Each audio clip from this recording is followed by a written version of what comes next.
Cowboys draft. I know how much you love the anonymous GMs just firing, right? We absolutely. Hey, you want to? Hey, I'll be glad to talk to you, man, but don't put my name with it, okay? Yeah. Off the record, tell you the anonymous I'll tell you GMs. everything you want to know about everybody else's team but my team. But let's go off the record if we can. We do go to The Athletic for this great piece of journalism, and they give you stuff on every team. So if you wanted to jump in there and look at a different team, that'd be your spot there, the New York Times Athletic website. But execs did not share some analyst concerns that Dallas failed to draft a receiver was one of their big takeaways, saying the quote from a GM there, an executive, I don't know why everyone wants them to take a receiver so bad when they have one they are paying $34 million a year to. There are always wideouts out there, and you have a guy that demands coverage. So kind of going with the idea that, hey, as long as you got that one player that the defense has to react to and double team, then you've set yourself up for success, and job done, apparently. Yeah, I mean, if you have a coaching staff that helps set the other guys up, and if you just have your standard average wide receiver 2, 3, and 4, but you don't really have that. Like you have, I like the element that Turpin brings to the table, the explosiveness, and hopefully they're more creative in the way they get him the football, but you don't have guys that can just win. Like Mingo's not winning routes. Tolbert's not winning routes. You don't even have, like, all the guys that you have that are your 2s and 3s and 4s, they're really all 4s. Mm-hmm. So I think the drop from CeeDee Lamb to the next guy is so big that it absolutely matters. Yes. And hopefully the new staff has an understanding of how to, create opportunities for these guys schematically to get them open, because these guys can't they're not beating man coverage consistently. Absolutely not. I wonder if Amari Cooper will wait until July, because I would love to get the guys in through OTAs and see if anybody has made a leap, that would make us confident, hey, let's give this guy a shot here. Flournoy comes back with like a Miles Austin type of offseason. He's ready to go be an all-pro receiver. Let's plug this guy in, plug that guy in. And then if it's not there, then maybe we look at Amari Cooper in the offseason, because I don't want to go into week one like this. No, you can't. No. I really don't. I don't think you can. Not if you want to be serious about your season. Yeah. Dallas' first 2 picks, Booker and Ezeraku, were team captains in college. Yeah, that was big. Quote, they got the best guard in the draft. They got a pass rusher opposite Parsons who can actually win with speed. An executive said their pass rush is going to be a pain in the bleep to deal with. The corner they got in the 3rd round, Ravel, might have gone in the back end of the 1st if he had never gotten hurt. Absolutely right. You think Ravel goes in the 20s? Oh, if he's unhurt? Yeah, he was likely. I think he would have been the first corner off the board. So whenever I'm trying to, off the top of my head, didn't know when the first corner went in this draft, but I mean that's kind of what was it. Hairston? Yeah, from Kentucky. So it was a little bit later in the draft, and it was in the 20s then. Buffalo at like 28. Yeah, it was extremely late. So took a while. Panthers. Oh well, Jahdae Barron. Excuse me, Jahdae Barron with the Broncos. What was that? 20. That 22. Did they move back 2 spots? 20. Yeah, but it's still in the 20s though, is where it was. Yeah. Okay, then they talk about the Panthers' decision to take Ted McMillan at 8, doomed a slew of mock drafts that had Dallas taking him. But they say, quote, Booker's huge and he can knock people back, but he does run out of gas some, another executive said. Sure. Maybe endurance. We liked the corner they took, that he can change the angle of the ball arriving like Seattle used to do with those taller corners. Sure. Classic. Yeah, I mean, the wingspan is through the roof there. That's a great point about him. Like, quarterbacks are going to have to think twice about the way they float balls in when you have a guy with that type of length. Yeah. Okay, we have some locker room changes coming in here for the Cowboys. Micah Parsons moving next to Dak. I love this. CeeDee Lamb taking Zach Martin's locker room spot. Terrence Steele taking Tank Lawrence's old locker. So you're bringing your leaders from both sides of the ball over there with Micah and Dak. Do they have leader lockers? They have leadership lockers that look and feel and play. They're all the same. And you put them in the corners? Just a location thing? Prominent spots by the door? You know what? I think what's going to drive, well, they make these guys and gals now interview. A lot of the big ones have to do their interviews outside the locker room. There was a time where if you were next to a player that, like a Dak Prescott, or you were next to a quarterback or running back, receiver, big-time player, you had all those media crowding around your locker. That was undesirable. Yeah, you're like, you did not want to be next to some guy who was having to deal with the media. Well, that's going to be a hot spot with Dak and Micah there. That's just going to be they take them outside. They make them interview outside the locker room. So that's kind of a thing that they've done now to try and limit some access to being in the locker room. Man, I'd have been hot. Well, good evening, good people. Mark Holmes here, and as always, I want to say thank you all for watching, commenting, subscribing, and being part of the Joe Boo Sports Report. Without you guys, as well as you ladies, you know that this literally does not work. Hope everybody's having a great day. It's been an interesting one for me. I'm back up here, and it turns like I can't catch a break. I got a hot water heater that's leaking, so I think I'm going to have to turn around and head back tomorrow and change the hot water heater and head back up here to get back to work on some other stuff. Just never get a break. Oh, David Satt. Hello, Loser Nation. Oh, my God. The haters are out here in full force. You know what's funny is today I got an email from a 49er fan, 49er fan who was literally lambasting me because I kept calling Donovan Easy because I can't pronounce his last name. You all know that I butcher names. What's up, Lady Libra in the house? How you doing, lady? Shout out to you on both channels. We got Holly Pierce in the house. What's up, Holly? Danny Cowboys, Lakers, let's go. Uncle Mark, guess what? Alan Williams in the house. Chris May, Retro Games and Grub. Man, I could use a pizza right now. Dave's Eagles champs. Oh, the champ is here. Nadas, Washington, rinse, repeat. Okay, Ratio. Let's see, make sure I'm missing him. Derek Young in the house. Ratio, I think I got all the ladies right now. Randy McIntyre, Derek Young, Logan Motorsport. Always the first one in the house. Appreciate you, Logan, even if you are Eagles meat. We got everybody. What's interesting that happened to me today is I had 49er fan come in and tell me, you're just lazy. You're just lazy, okay? Well, fat, drunk, and stupid is no way to go through life, okay? It's no way to go through life. And I just can't pronounce the name. It took me forever to get Osa and Digazua right. It just did. And Game Time Brian will let you know. It's like, geez, Mark, you're a freaking idiot. And it was funny that he sent me this email to tell me how stupid I am because I can't pronounce his last name. And lo and behold, the football gods had mercy on me because Donovan Easy came through and he said, don't call me Donovan, just call me Easy. So maybe I was just ahead of the curve. Maybe he realized from watching Joe Boo Sports Report that, damn, my last name's pretty hard, and this mother humper is always messing it up. He's already got Easy down, so let's just go by Easy. It could happen, couldn't it? Couldn't it happen? Oh, shit. Couldn't it? Okay, maybe not. All right, so I actually like what they were talking about there, 105.3 The Fan, shout out to them, about the change in lockers. If, like, Game Time Brian and you never call me an idiot. No, you don't usually call me and tell me I'm an idiot. It's usually when I'm there with you, you say, you're an idiot. You're stupid. Thomas Garrett in the house. What's up?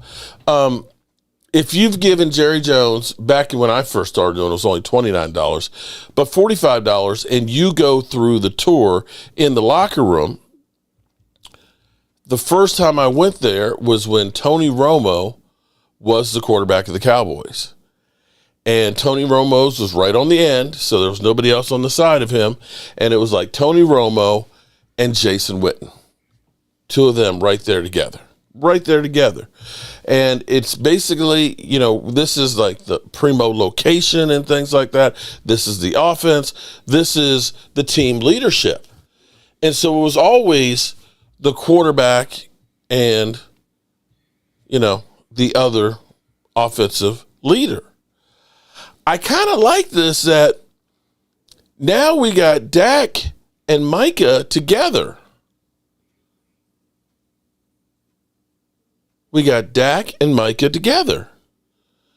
This isn't offense, this is all offense here. We're the offensive guys. I don't know the defense guy. Man, that's defense, man. I don't know nothing about defense. Don't want to know nothing about it. Man, we don't fraternize. We don't fraternize with people. No. But you've got Dak and Micah together. I think this is a good. Maybe I'm crazy. Maybe I've had such a bad season that I'm looking for anything that says this is team unity. But I think back to Micah Parsons just a couple weeks ago talking about the D-Law shit and basically saying me, CD, and Dak aren't going to be putting up with that kind of stuff in the locker room. And now you got Dak and Micah there together. So they can have the powwow. Hey, Dak, what you think about this? And Micah, what you think about this? All right, I'll take care of the offensive guy. You take care of the defensive guys. We're on the same page. We're comrades in arms. What do y'all think on that one? Dirty Sanchez in the house. What's up, Dirty? Congratulations over 3 decades of losing. Oh, my God, the haters. Who and not as wait, who's your team? Who's your team? Mark, you don't want these problems with the Eagles. Oh, Dave, I do. Dave, you know what? Dave.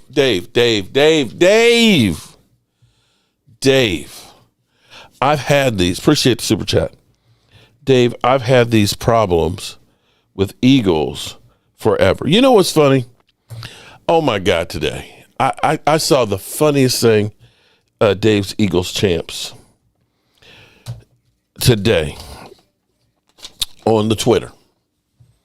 On Twitter, I saw this saying, time for the sports world to recognize the Eagles' 5 world championships are the same as the Dallas Cowboys. The Eagles' 5 championships are the same as the Cowboys.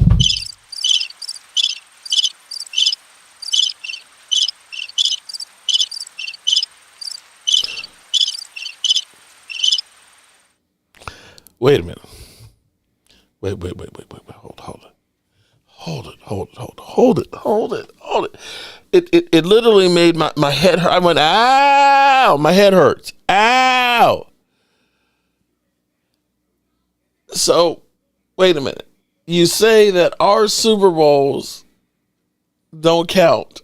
Wait. Our Super Bowls, because they're too old, don't count. That you are the greatest team because you just won 2 in the last 8 years. But now you want to go back to the 40s in 1960 when there was only 10 teams and say that those counted as much as the NFL ones? Oh, shit. After saying forever that our 5 don't count. Do I have that right, Dave's Eagle fan, Logan Motorsport? Was that really considered football in today? I'm just asking. I'm just asking. You guys are so funny.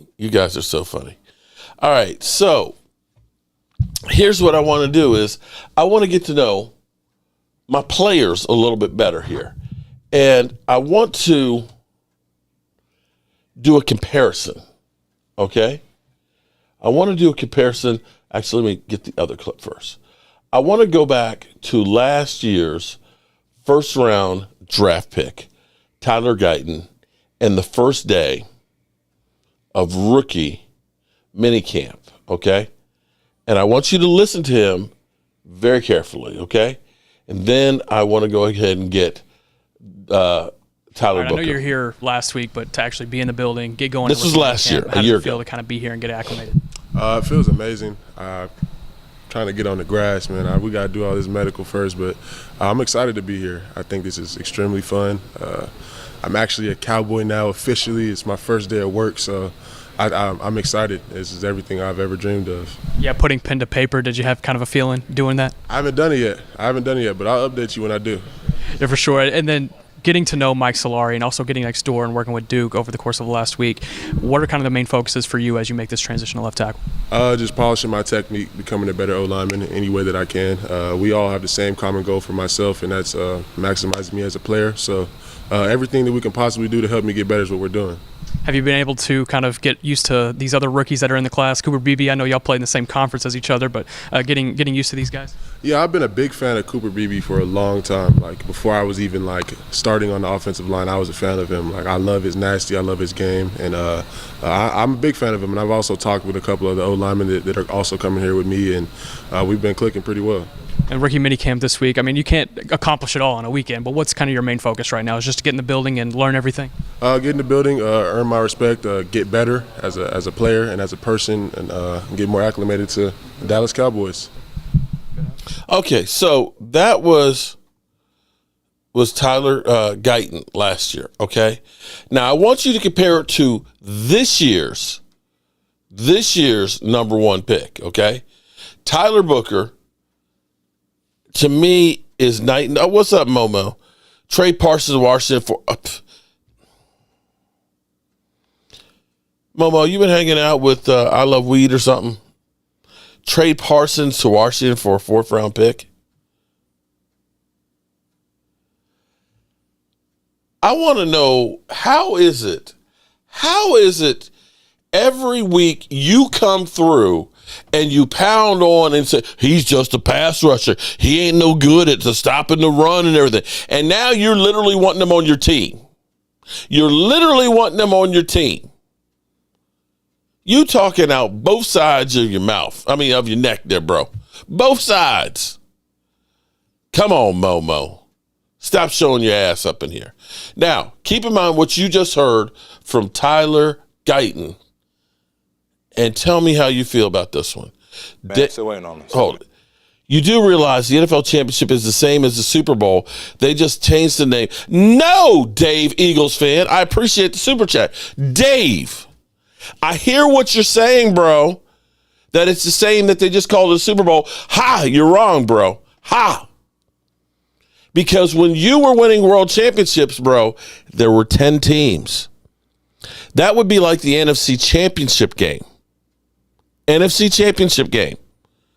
There was only 10 teams. It wasn't until the merger, or actually pre-merger, of the AFL Football League and the NFL that those two winning teams from their conferences played each other, that it became the Super Bowl. And after the Jets ended up winning one of those Super Bowl, was when they decided, okay, you guys are good enough for us to merge and become the NFL. So your odds, let me put it this way, your odds of winning the Super Bowl when there was only 10 teams, that's kind of like where we are with the USFL right now. Isn't it? Was there 8 teams or is it 10 teams? That's literally what we're talking about, the difference of the NFL versus the NFL back then before the merger. 10 teams, bro. And do you know, Eagle fan, at one point, the Eagles and the Steelers merged during the World War II because they didn't have enough players. You merged with the Pittsburgh Steelers, bro. It's not the same thing. Your odds are 1 in 10. After the merger was 1 in 28. Come on, bro. But I appreciate the super chat. Thank you. Let's go back to Tyler Booker. The bookie. How's the process been so far? It's been great. I'm really enjoying it to be back to work, man. It's like I was talking to my parents a couple of days ago. I was like, this is the first spring in the past 7 years where I haven't been playing football. So I'm just glad to be playing football in the football world again. Tyler, how much do you feel that playing in the SEC prepared you for the NFL? It's definitely prepared me a lot from talent level and in just the way that we do things in the SEC. I feel like in the SEC things are done to a higher standard. A lot more is expected out of you than some of the other conferences, and that's proven on a week-by-week basis. And you see how much success SEC players have in the NFL. So the SEC has definitely prepared me for where I am today. I know it's just a walkthrough, but having an opportunity to kind of lead guys as the face of the draft class today, is that kind of your first opportunity here in the league to do so? Yeah, just to be the leader of this group, I take a lot of pride in that. I'm just a natural born leader. So my fellow rookies, I'm excited to continue to learn and grow with them. And we had a great day today. Any guys you knew beforehand? I knew Johnny briefly. We're from the same area, so I met him at the combine. So it's pretty cool that we're on the same team now. Are you in the top last year? Kind of think helped you get to where you are right now? This last year helped me a lot, not just as a football player, but as a man going into the year with a lot of uncertainty and having to weather the storm, and then just not having the success that I wanted. And that I was the same person every day. Like even when we were losing the games that we shouldn't have lost, like I was the same person. I was the same Tyler Booker every day. So that just taught me how to be resilient even more than I already was. So I feel like that last year at Alabama, like molded me into who I am as a man. Was it harder for you to do to kind of figure it out, or was it just pretty easy? I'm not gonna say it was harder for me to figure it out. It was just harder to weather the storm, because beforehand, like Coach Saban being there, everybody was like, all right, I'm staying, I'm good. But you got some of your best friends in the world leaving, wanting to go to other schools, and then just having to weather that storm and like not having a head coach at the time be like, hey, just stay down. I promise everything's gonna be all right. And so that's where it motivated me as a man. I think you were one of the first round picks to agree to a contract with their team. Why do you think it got done so quickly? We're both on the same page. We know that this rookie contract is just, Lord willing, the first of a couple that I have coming in front of me. So Amen. I was just focused on getting to work. I wasn't too worried about the little extremities. That's stuff for my agent to worry about. So I told her, I was like, look, let's get this thing done. I'm ready to get to work. Tyler, you made a strong first impression when the press conference. I'm just curious, how do you approach media responsibilities, and also how much did IMG and going through Alabama kind of prepare you for what's ahead? Yeah, I really embrace my media responsibilities, and I feel like they're media opportunities just because us as football players, we're not like the other premier sports like basketball or soccer and even baseball. Like we wear helmets, so our face is covered. So us being able to have that brand relationship with people, with fans, with people who watch the game, we don't have those same opportunities. So I feel like whenever I'm doing media, that's an opportunity for me to continue to build my brand and create a relationship with the viewers out there. Because This this is incredible. See my face as a player connected with the NFL and the Dallas Cowboys, going back to Alabama and IMG as well. And both of those institutions really prepared me, because they just put me in situations to where I would have to talk to the media. And then I feel like my best media coach was my mom, because whenever I did interviews in high school, she would literally Apple TV them on the TV, and we would watch them back, and she'd be like, why'd you say this? Say this instead of this. Make sure you slow down. Make sure you say this. Make sure you say that. So that was my first media trainer. So I'm very thankful for her. How much of a whirlwind was draft weekend and the 24 hours that followed? I really enjoyed it. I'm not going to say if it was so much of a whirlwind for me, because I knew at that point I had done everything in my power to get drafted as high as I possibly can, but also to be the right fit for somebody. Like the work was done. So I feel like I enjoyed it rather than being stressed out, because I know like the work was done. I just had to surrender the outcome. And what's been the time like since we last saw you to now? I mean, how, are you already thinking about moving here? Or what's been the work like? He's got to get his turtle here. I really just been focused on getting into the playbook. I really haven't been able to focus on much else. So I'm just glad to be here, glad to be a Cowboy, and I'm ready to contribute this season. This time last year, your team was going through a transition period and welcoming in a first-year head coach, and the experience that you learned from that and how that all went down, and also supporting your head coach at Kalen DeBoer. How do you think that can translate to this outfit where Brian Schottenheimer is also going to be a first-year head coach, transition period here? Is there anything you can take over from that experience? I think it's a similar situation in that both Alabama and the Dallas Cowboys are two nationally recognized programs, two programs that have a lot of tradition, that have a lot of success in its past. And with the new staffs, like there's a lot of opportunity for us to continue to grow and create new traditions and create new legacies. But we also have to acknowledge the past. So just being in similar situations both years, just understanding like, yeah, we came from something really good, but we could get a whole lot better too. Do you Tyler, what are the best ways to go about making those strong and This guy's incredible. This is gold. In the off season and even a lot of training camp, restrict the contact you can have.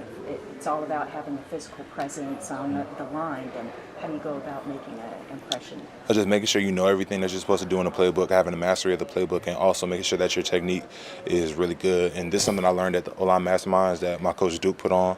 He puts it on in Dallas, actually. So just listening to him and all the other NFL legends, they talk about how you have to take advantage of walkthroughs. And even though you're not able to make contact a lot, you have to take advantage of it. You have to make sure you're over-exaggerating your technique so when the bullets are flying, you're ready to go.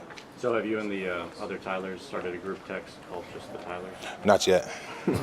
What's your initial impressions of the playbook without giving away strategy? I'm just curious of what you've noticed so far. I like it a lot.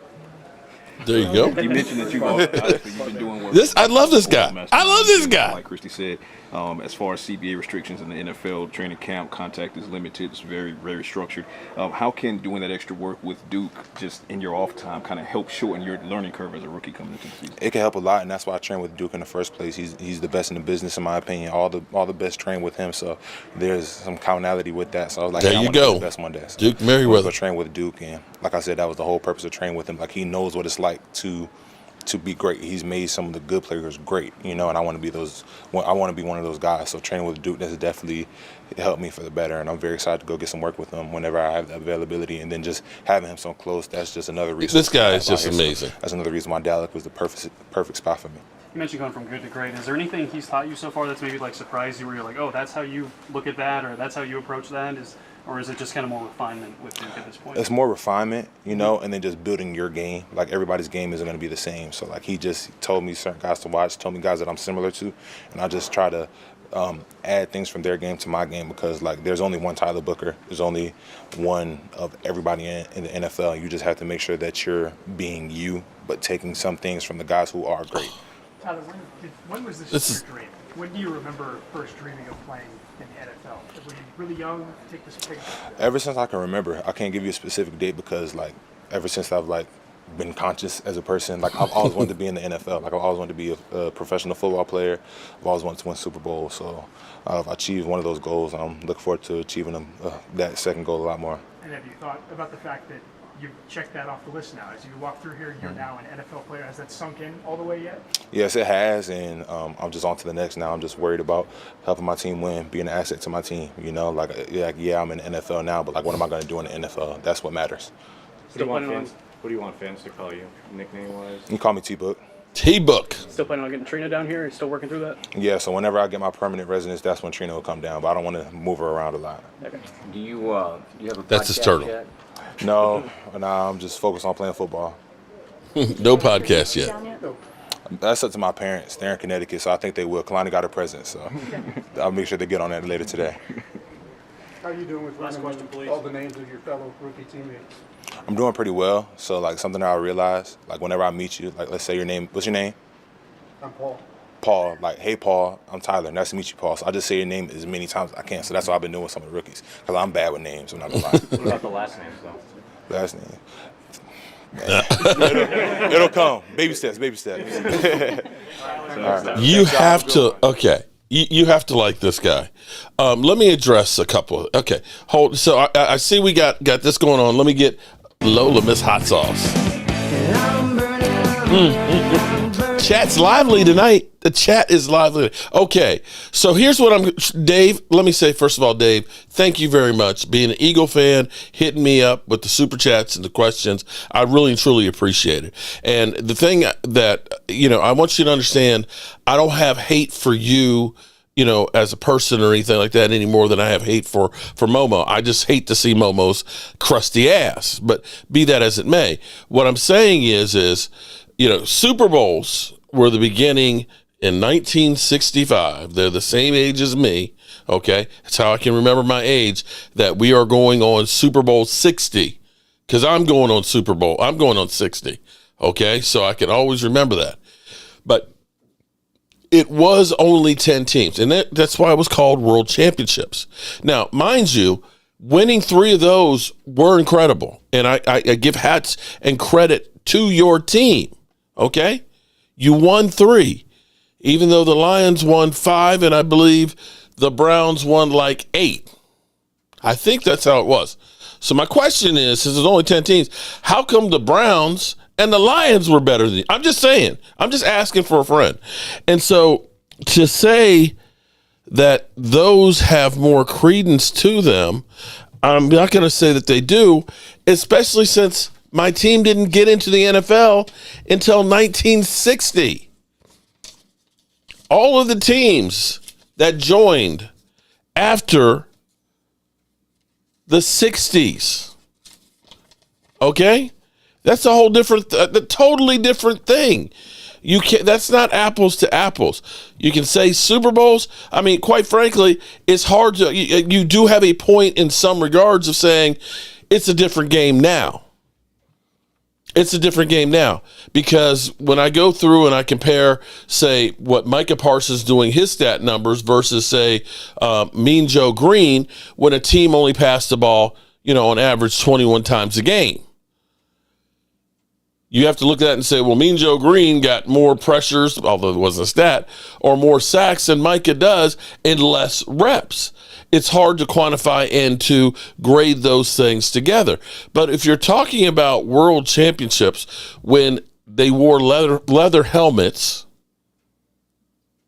and passing the football was almost non-existent, and 10 games and not having anything media-wise because of it, I don't know that you can compare that to modern Super Bowl games. I just don't. No disrespect. No disrespect. But you're talking about something that happened 5 years before my crusty old ass was around here. Okay? And Momo, bro, I didn't know that you started drinking or taking drugs or whatever it is you're doing, bro, but put that shit down. It's rotting your brain out. Remember, you're the Micah Parsons, I hate him guy. Okay? You can't now turn and say, trade him to us for a ham sandwich with a slice of cheese on it. So put that shit. A lovely Linda in the house. What's up, Linda? Now, you guys, damn, that's disrespect. Okay. Listening to Tyler Guyton, Dave, I don't hate you either. I actually like you because you're from Virginia, and I'm a Craftsman just like you, and my dad is 85. We have a lot in common, actually. Well, shout out to you, Dave, man. Dave, I actually, this is what my dad used to always do as far as, the trash talking and everything else. In fact, it's kind of funny because how I got my start in social media and all this was this NFC East trash talking group on Facebook. I had this woman, Jen Donnelly, who was looking for Cowboy fans. She said, I need more Cowboy fans to help, fight up for the star in this group. And I joined it, and I got my feelings hurt the first day. There was a Giant fan who she literally read the riot act to me, cussed me the hell out. I got into my feelings. I'm like, why are they so mean to me? I had a Washington Commander fan who, again, he beat the shit out of me, man. And I was like, man, I thought he was putting a hit on me and stuff. I didn't know anything about this trash talking thing. And then there was the moron Tom Donnelly, who is still, a moron and an Eagle fan and stuff. And so this is like 15 years ago. And a bunch of these people I ended up meeting. And when I met Beth, the one who literally beat me down, she was the shyest, quietest, nicest person you'd ever meet. And I was like, how the hell are you so ugly on YouTube? I mean, on Facebook. It's like, damn. But be that as it may, that's how it is. It's just that trash talking. I will not give you credit. I want to hug Booker. Isn't that cute? Oh, God. Mo, seek professional help, bro. Something wrong. Something that happened to you, bro. You ain't right tonight. You're not, you're supposed to be hating everything and everybody. That's your stick. Okay? That's your stick.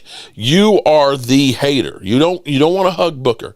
But the only thing that's left for Booker is to play on the field. And like Linda said, you don't really want to call out Jalen Carter. It's kind of like Larry Allen. That Larry Allen, like John Randall was saying, you're nice to Larry Allen. You smile at Larry Allen. You know, you do the best you can against Larry Allen. But I liked hearing the way he speaks. He doesn't look like a deer with his eyes, caught in the spotlight. He seems like a team guy. I'm not worried about the contract. I'm going to be signing many more. I want to get here, get focused on it. Hey, you found a place to look? I'm not worried about a place to look. I'm worried about the playbook. I'm worried about, getting ready to play football. And the key thing that he said in here, and I know it seems subtle, and I'm kind of crazy with this thing, but typically I learned from DeMario Davis sitting right here. He said to me, he said, you have to understand, I am an independent contractor, and I get a 1099 at the end of the year. And I have to do what's best for me and my family. And typically, what most players say when they talk about their team is they say, this team.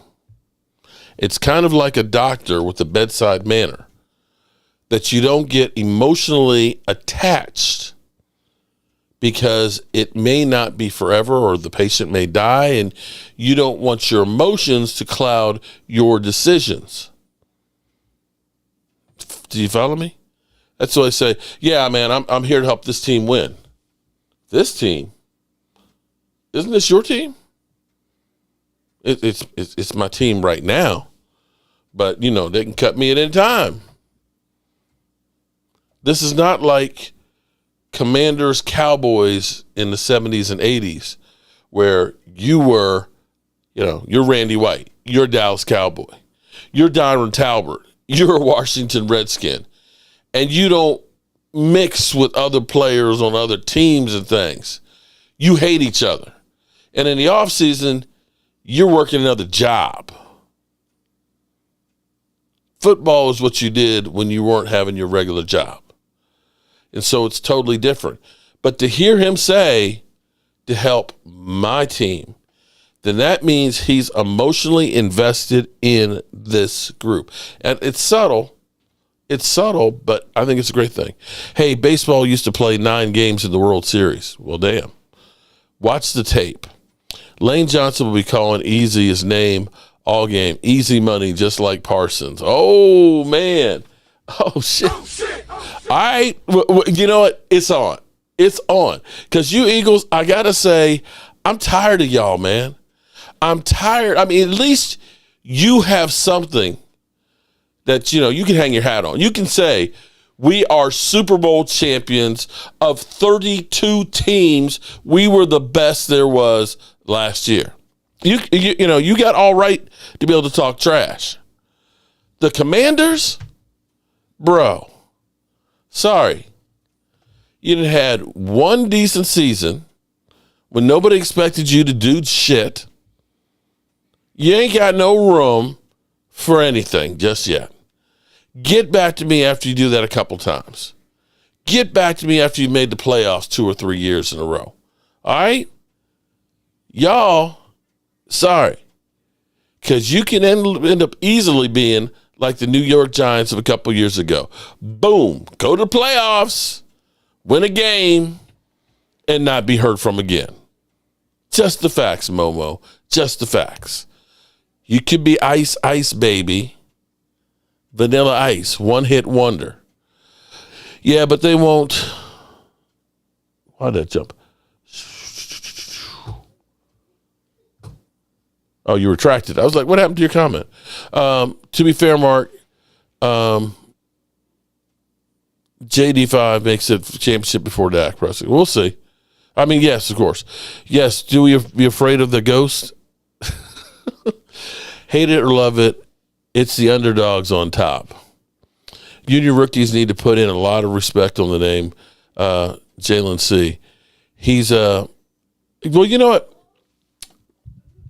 Here's the only thing I ask. Turn on the lights, Mark. They will scatter. There you go. Cowboys 20 straight winning seasons. the Eagles took the Commanders' bedroom in the NFC Championship.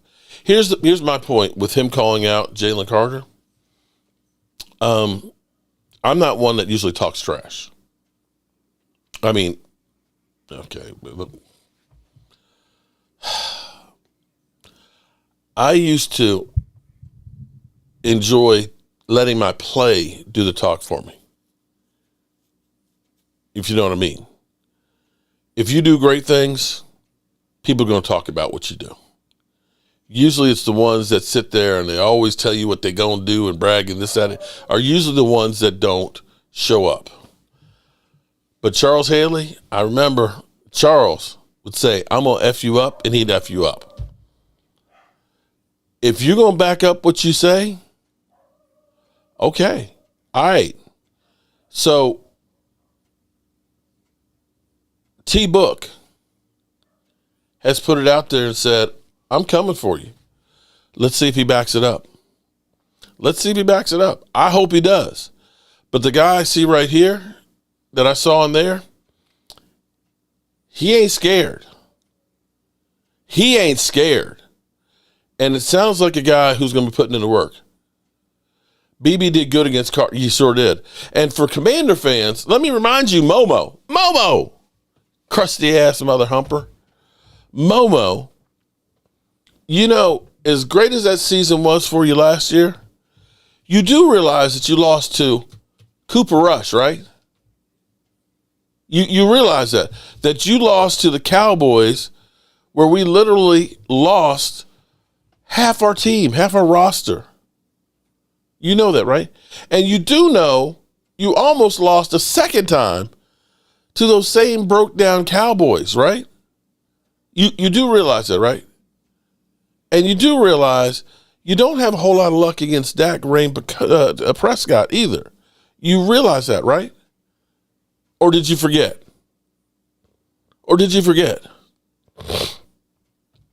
I'm feeling better and better about this team. I don't know about you. And somebody asked over here, they said, Mark, do you think you're going to the Super Bowl? Bro, I don't want to hear nothing about no Super Bowl. I don't want to hear nothing about, no. You will not hear me say Super Bowl, Cowboys, or anything like that. No. What I'm saying right now about this team is they've done some really good things. They've corrected some of the wrongs. I didn't say corrected all of them. And they're seeming to go in the right direction, that they're building something. This team has gotten to be younger. Dak Prescott's the oldest player on the roster at 31. Dante Fowler, Aubrey, and some lower tier players. There's 5 that are 30. Everybody else is in the 20s. You've redone your offensive line. You've got a defense that's young. The only player, I don't need no hug, Momo. Don't be a man, bro. Keep your naked, crusty ass to yourself, bro. That's the second time you talk. Do you need, no, Momo. Do you need a hug, man? Is that what it is? Momo, you need a hug, bro. Are you feeling down? You should be excited as can be, since they're going to be building a $3.5 billion stadium in D.C. You should be happy as can be that literally the change in ownership has changed the whole attitude and feeling for your team.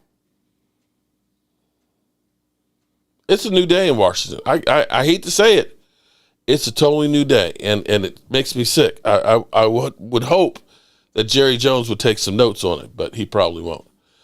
So the next thing, Donovan Easy. Just call him Easy. He said, don't call me Donovan because we got too many Donovans on the team. Just call me Easy. So we got T-Book and we got Easy, okay? And then we got Micah, who's the assassin. That's my nickname for him, okay? All right, let's listen to him. Your technical skills and your pass rush moves is something that people as talk he about. bitch slaps those Eagle fans. With your pass rush ability? Yeah, well, honestly, God-given ability, of course, thank God. But I had a really good defensive line coach, in college.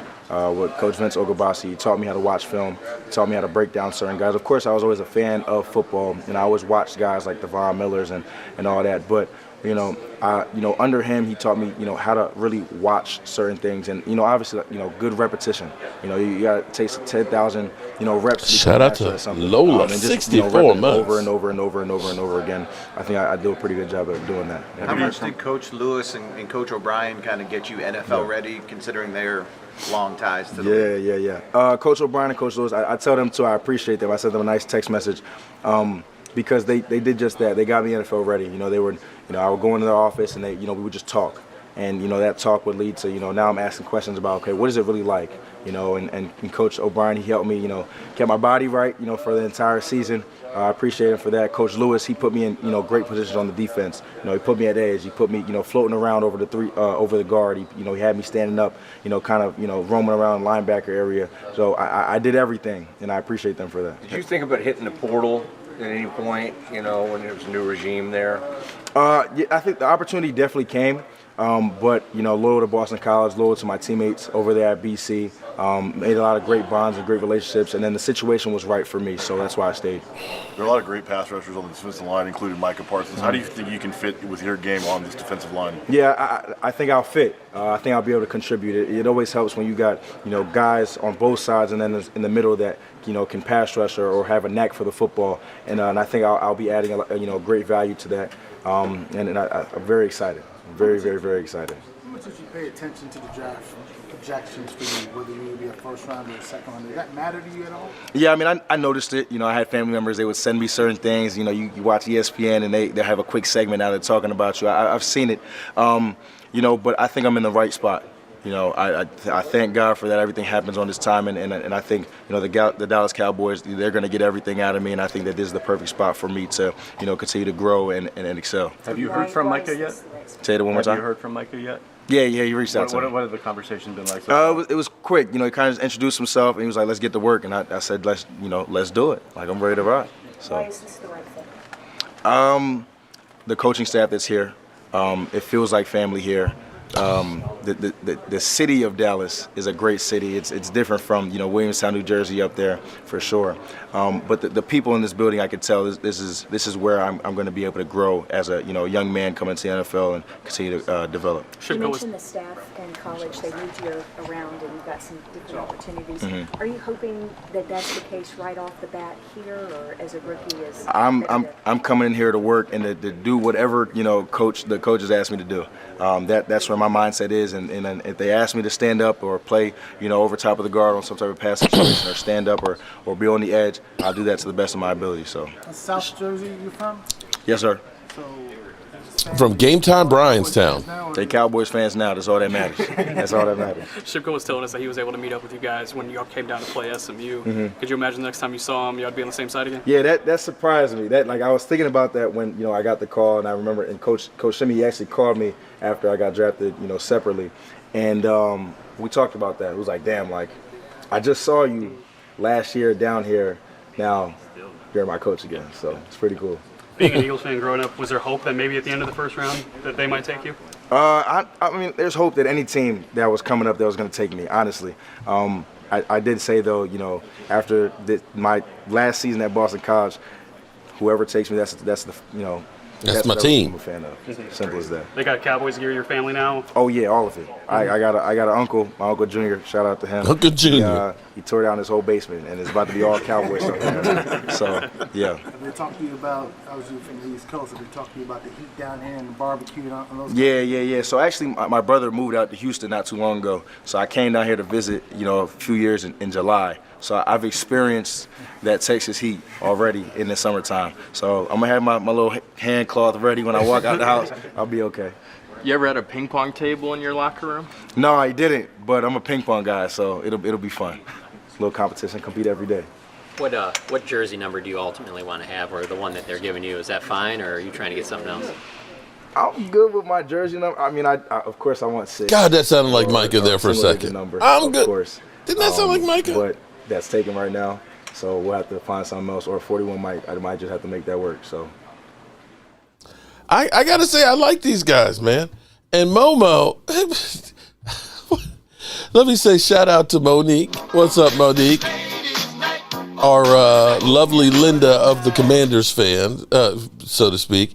And we got Pamela Savage. What's up, Pamela? How are you doing? At some point, I'm going to be up in your neighborhood this summer. Miss Tracy done told me we have to take a weekend or a few days to go up and see our friend Allie around the corner from you. So maybe we can hook up while we're up there. I like these character guys. Now, we're going to see if they play well on the field. And if you want to go to DallasCowboys.com and I've got a bunch of them loaded up here, but I don't want to just do the whole show and just that stuff. But here's the thing that I will say, and there's no guarantees that the team's going to do anything. As much as the Eagle fans are up here pounding their chest saying they're going to repeat, as much as Momo says they're going to win the division, we're going to take second, and the Eagles are going to take third. Hell, I've seen teams go from worst to Super Bowl champs. I believe the 2017 Eagles team was in last place the year before in the division. Eagle fans, do you remember that? So there's no if, ands, or but, no rhyme or reason about any of this stuff in the NFC East. All bets are off. Nobody knows who's going to get hurt, who's going to get a big head, what coaches are going to fall apart and realize they don't know shit, and that the coordinators were the ones that were actually doing all the work. Stop giving players nickname. What have they? Bro, Mo, you are so damn, what's the word? Jeez. Screwed up. Easy. Is your real name Momo? Is that your real name? I'm curious. Or is that a nickname? Is that a nickname? Did your mom push you out and say, oh, Momo, this is my Momo, this is my baby? Or is that a nickname? Is a nickname Momo? Huh? Is that your real name, Momo? I'm asking for a friend, Momo. Seriously, come on. Come on. Come out with it, Momo. Say it's a nickname. Is it a nickname or, you going silent now? Yes, she did. Your real name is Momo. That's not short for anything else. Come on, Momo. It is. Okay. All right. I thought it was a nickname.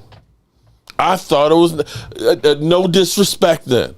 There's nothing wrong with having a nickname. I had one as a little kid and didn't do shit. Always hating. Momo's just mad because we beat him in the championship game. Okay, Momo. Then, Momo, you're perfect at everything, okay? Everybody, it's your world. We're just living in it. I can go a long way with the name Momo, but I'm going to keep my comments to myself. I'm actually starting to like the guy, and I'll shut up until he pisses me off. Okay. Be that as it may, for the Cowboys to be successful, they still have more work to do. They've done a good job of putting the top layer on the team, of getting some players in here that are younger, that are hungry. You can hear these guys and you hear they're hungry. They've done a decent job, I think, of getting coaching staff together. We'll see how well they work together and how cohesive it'll be. But I still think they're still a couple of players away. Now, the thing I don't understand here, and correct me if I'm wrong. Now, we got T-Book Momo. T-Book signed his rookie deal. T-Book signed his rookie deal, which is $22.5 million over 4 years. And I bet you that the cap number for the first year will be under $3 million. I can guarantee you his cap number will be under $3 million. And I will say we will get all of our undrafted rookie free agents, and our rookie class done for probably under $8 million total. So we're sitting here with $37.5 million in cap space, plus the money that we get from Micah, which would still leave us with somewhere around $40 million. Ultimately, I think that they need to sign Tyler Smith and get that out of the way, but they would probably end up saving a little bit of money on that because it's an extension. You're not paying for it now. You're paying for it in future dollars, in which case you can make the cap hit next year lessened than the fifth-year option. And I would do Deron Bland, although they may wait on Deron Bland and say, was he just a one-hit wonder and did that injury last year? You know, is he really that guy? Be that as it may, you roll the dice on it and get it out of the way. There's still money to do a big move or two. And when I hear Keenan Allen, when I hear Amari Cooper, I don't think that those are the big enough moves that we need to make that really make a difference. I equate the Eagles, who every year were drafting wide receivers. Eagle fans, you know what I'm talking about. Rhaegar, Dakota Whiteside, Nelson Aguilar. You kept trying to get the wide receivers and kept missing on them. Now, granted, you're using first and second round picks. We're using third and fourth round ones, but be that as it may, we've been trying to replace Amari Cooper's production for 3 years, and we've used multiple draft picks, brought in multiple players, and paid Brandon Cooks, Michael Gallup, you know, our group of Jalen Brooks and Jonathan Mingo, Jalen Tolbert. Those are nice complementary receivers, third and fourth guys, but they're not going to be guys that are going to be able to elevate us to where we need. We need a guy who can get some separation. We need a playmaker. We need a possession guy. And I don't think you're going to find that, you know, as much as people are excited about the idea of bringing back Amari Cooper. Amari Cooper's not the same guy he was 3 years ago. Is he better than what we have? Yeah. But better than what we have, I need a lot more than that. Holly Pierce, roses are red, violets are white as snow.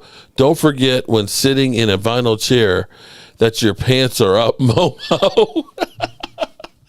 Oh, shit, Holly. Shout out to Holly Pierce. Oh, my God.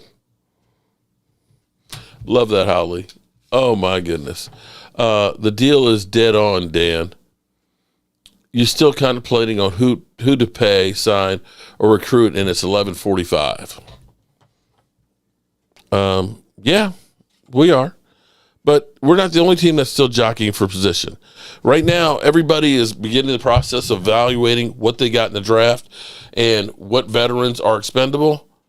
I don't expect the Cowboys necessarily to sign anybody if they're going to make a trade for them before June 1st, because for teams that are trading a player, after June 1st, it lessens their financial commitment.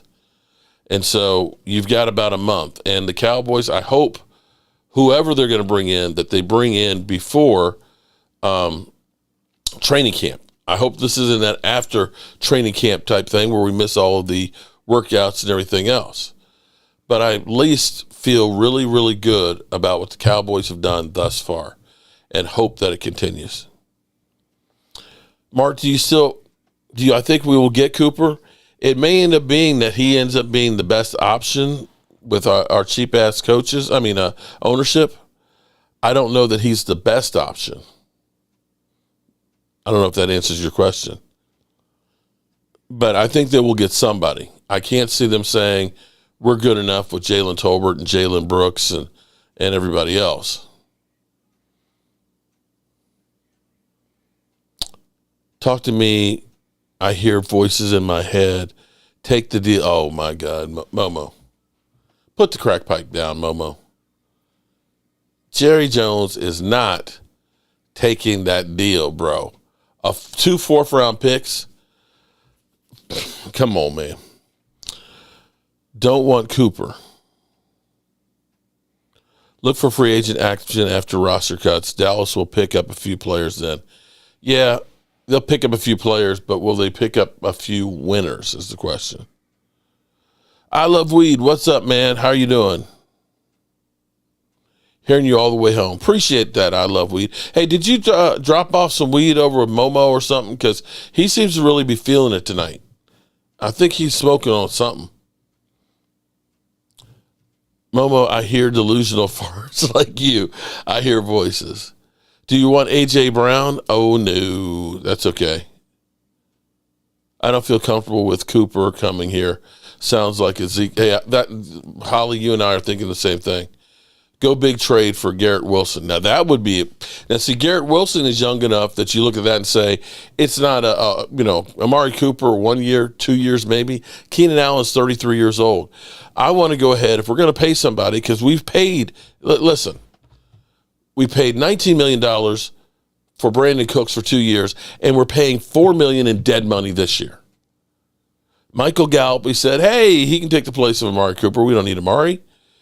We did a $62 million contract, 32 of which we paid him, and we have a $9 million dead hit this year.